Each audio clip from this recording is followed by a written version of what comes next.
Here's a lady to argue that you should believe in the resurrection even if it can't be proven. As we approach Easter, one of the things I've been thinking about is whether we can prove that Jesus really rose from the dead. And I suppose it kind of depends what you mean by prove, because proof in its truest sense only really exists in the realm of math. So I can obviously 100% prove to you that 1 + 1 = 2. But even scientists need to employ a certain amount of faith. Scientists only employ any faith if you contort the meaning of faith to such a degree as to include inductive conclusions drawn from an overwhelming preponderance of evidence. Sure, that's not the same as a proven deductive conclusion like the kind you get in logical and mathematical reasoning, but I think it's quite silly to speak of it as though it's comparable to faith as the term is used in a religious sense. Hebrews 11:1 defines faith as confidence in what we hope for and assurance about what we do not see. That's the exact opposite of the kind of inductive inferences drawn from evidence that scientists make. So when they do science, they need to believe that there is a certain order to the world.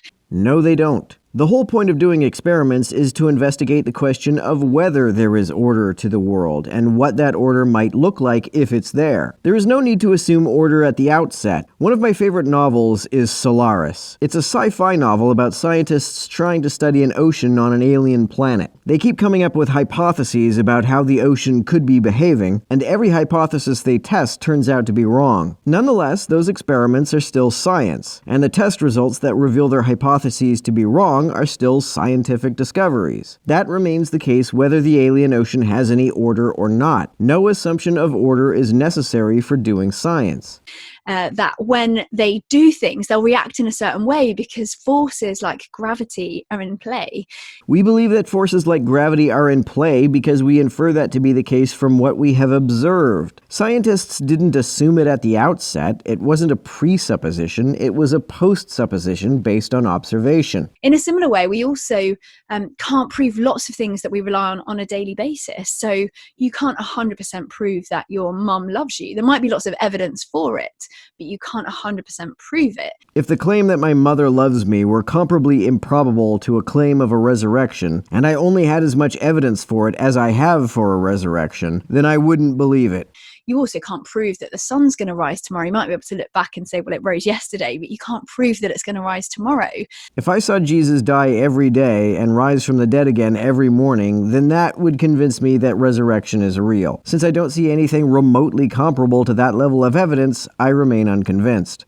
And you also can't prove that the school bus is going to get you to school without breaking down.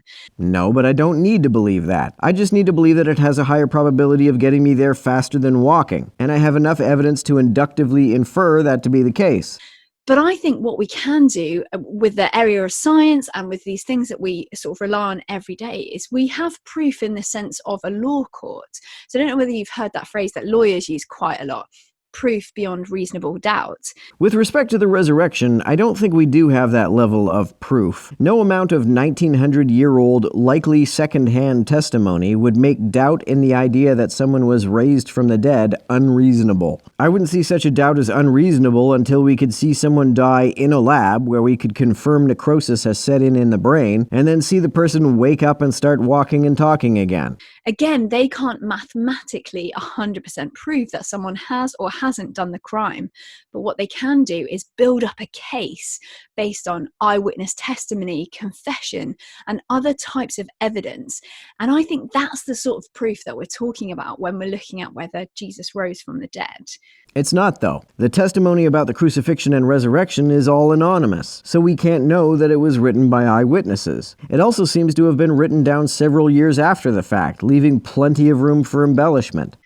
But if Jesus didn't rise from the dead, then we need to find another alternative to explain the empty tomb, the fact that no one's ever found his body. No, we don't. We don't need alternative explanations in order to reject improbable ones. And even if we did, at most, we would need an alternative explanation for the claims that the tomb was empty, not the empty tomb itself. But even if we, for some reason, needed to explain the empty tomb itself, just about any explanation you could think of, up to and including extraterrestrials abducting the body, would make more sense than supernatural intervention. But of course, you don't even need to be that imaginative. Bart Ehrman notes that it is very probable that Jesus was never buried in the first place, since the whole point of crucifixion was to degrade and humiliate the person, and allowing that person to have a decent burial would defeat the purpose. And here are a few alternatives. Well, maybe Jesus didn't die. Maybe he got into the tomb and the coolness of the tomb kind of revived him and he walked out of the tomb. But I think the problem with that is even the word itself, crucifixion, the word that we use to describe kind of the most excruciating pain, which is like the worst pain you can possibly have, that word excruciating comes from the Latin word to crucify, because crucifixion was known as the most brutal form of death and torture. But even before Jesus was crucified, he had a crown of thorns pressed into his head. He was whipped with something called a flagrum, which was a whip of leather with pieces of bone and metal, which would have torn into his flesh and ripped pieces of his flesh off. So he was in a bad way before he was even crucified.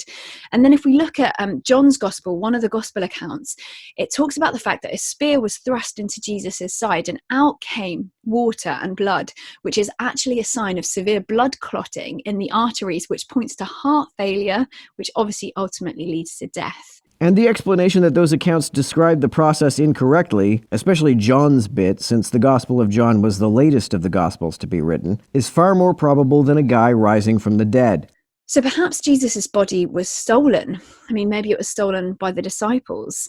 But the problem we have here is the people that were put in charge of guarding tombs, of guarding dead bodies so that people didn't steal the bodies, were Roman soldiers. And apparently these guys were even more hardcore than Marines. And you've got to think about whether Jesus's disciples would have been able to overpower these guys. Jesus's disciples, who would have been in mourning, therefore probably not eating properly, and weak, would they have been able to overthrow the Roman soldiers in order to get the body out? I'm not sure where you get that information, or why Roman soldiers would be concerned about the body of a guy they just crucified for treason being stolen. Even if that was the case, I think something that's even more significant that we've got to think about is the fact that most of these disciples went on to be killed for their faith.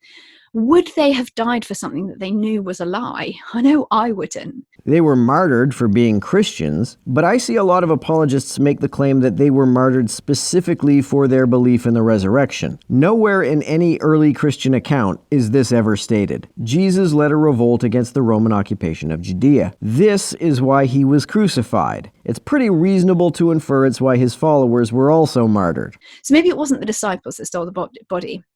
Maybe it was the Roman or the Jewish authorities. But I think the problem you've got with this is they were trying to disprove that Jesus had risen from the dead. They were adamant that he hadn't risen from the dead. I've never heard this before. Where do you get this idea? And if they had his dead body, why would they not have wheeled it out to prove that he hadn't risen from the dead? So perhaps it wasn't the disciples that stole the body or the authorities that stole the body. Maybe it was tomb robbers. And this, on first glance, might be the most realistic option. But then you look a bit further into it and you see that what's left in the tomb is the expensive spices and the grave clothes that would have been used to embalm the body to stop it stinking when it had been rotting away for a few days. And what they took instead was a body that would have been worth nothing. So I don't think they would have stolen it either. Well, would you expect robbers to take embalming spices to use on their breakfast? Or a burial shroud that would certainly have been covered in several gross bodily fluids? So perhaps the people that claim to have seen the risen Jesus, maybe they were hallucinating. Again, there's a problem with this, and that is that psychologists will talk about the fact that people who have hallucinations are often people with vivid imaginations.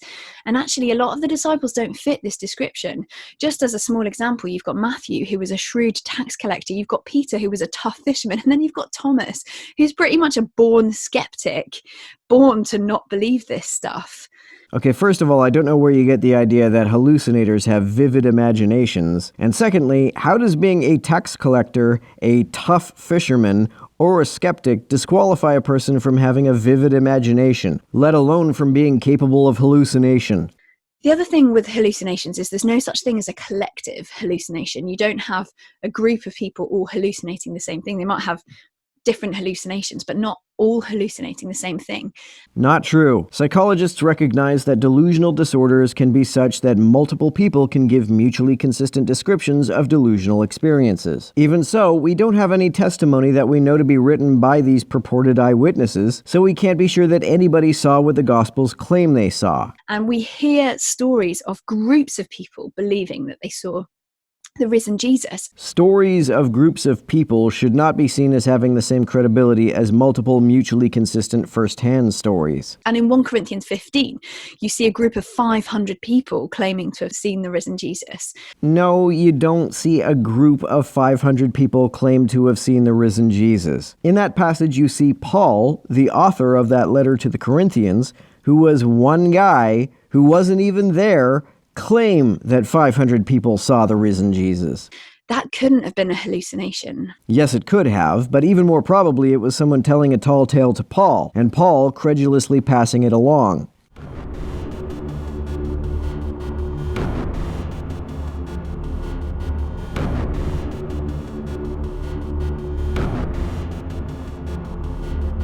To everyone who helps me out on Patreon, you're a big help. Thanks so much.